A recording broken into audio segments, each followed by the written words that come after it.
Don fest. So ನಮ್ಮ ಜೊತೆ ಅನಘವ್ರು ಇದ್ದಾರೆ. ಅನಘವರು ಯಾವ ಕಾಲೇಜಿಗೆ ಹೋಗ್ತಾ ಇದ್ದಾರೆ ಆ್ಯಂಡ್ ಯಾವ ಊರಿಂದ ಬಂದಿದ್ದಾರೆ ಆ್ಯಂಡ್ ಡಾಕ್ಟರ್ ಬರ್ತ್ ಬಗ್ಗೆ ಏನು ಅಭಿಪ್ರಾಯ ಇದೆ ಅಂತ ಕೇಳೋಣ. ಹೇಳಿ.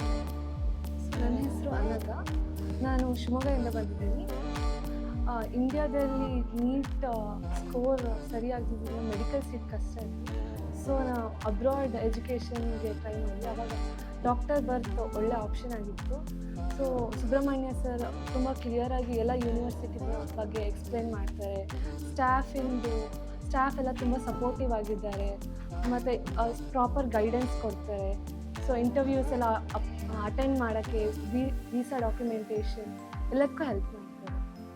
Okay Anagha, like neat score ಎಷ್ಟು ಬಂದಿತ್ತು? ಇದು ಫಸ್ಟ್ ಅಟೆಂಪ್ಟಾ? ಫಸ್ಟ್ ಅಟೆಂಪ್ಟು 158 ಬಂದಿತ್ತು, ಕ್ವಾಲಿಫೈಡ್ ಆಗಿದ್ದೆ. ಅಪ್ಕಮಿಂಗ್ ಸ್ಟೂಡೆಂಟ್ಗೆ ಏನು ಹೇಳಲಿಕ್ಕೆ ಇಷ್ಟಪಡ್ತೀಯ ನೀನು? ಸೊ ಲಾಂಗ್ ಟರ್ಮ್ ಅದು ಮುಂದೆ ಸೀಟ್ ಎಲ್ಲ ತುಂಬ ಕಷ್ಟ ಆಗುತ್ತೆ. ಸೊ ಅಬ್ರಾಡ್ ಎಜುಕೇಷನ್ ತಗೊಂಡ್ರೆ ಅದು ಒಳ್ಳೆ ಆಪ್ಷನ್.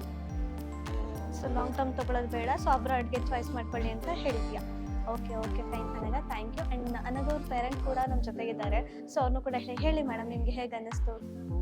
ನನಗೆ ಮಗಳನ್ನ ಡಾಕ್ಟರ್ ಮಾಡಲೇಬೇಕು ಅಂತ ತುಂಬ ಆಸೆ ಇತ್ತು. ಆಸೆನ ಈಡೇರಿಸ್ಕೊಳ್ಳೋದು ಹೇಗೆ ಅಂತ ಟೀಚರ್ಗಳು ಕಡಿಮೆ ಮಾರ್ಕ್ಸ್ ಬಂತು.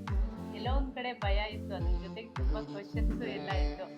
ಸಡನ್ಲಿ ನಮಗೆ ಸುಬ್ರಹ್ಮಣ್ಯ ಸರ್ ಅವರು ಮೀಟ್ ಮಾಡಿದ್ವಿ. ಅವರು ಪ್ರತಿಯೊಂದು ವಿಷಯನೂ ನಾವು ಒಂದು ಸರಿ ಕೇಳೋದಲ್ಲ, 10 ಸರಿ ಕೇಳಿದ್ರೂ ಒಂದು ಚೂರು ಬೇಜಾರು ಮಾಡಿಕೊಂಡೆ ಎಲ್ಲದನ್ನೂ ಹೇಳ್ತಾ ಇದ್ರು. ಸ್ಟಾಫ್ ಅಷ್ಟೇ ಪ್ರತಿಯೊಂದು ವಿಷಯನೂ ನಮಗೆ ಕನ್ಫರ್ಮ್ ಆಗಿ ತಿಳಿಸ್ತಾ ಇದ್ರು. ಎಷ್ಟೊಂದು ಭಯ ಇತ್ತು ಅದರಲ್ಲಿ. ಈ ದಿನ ನಮಗೆ ನಿಜವಾಗ್ಲೂ ತುಂಬ ಒಳ್ಳೆ ಅಂತ ಅಂದ್ಕೊಂಡೆ.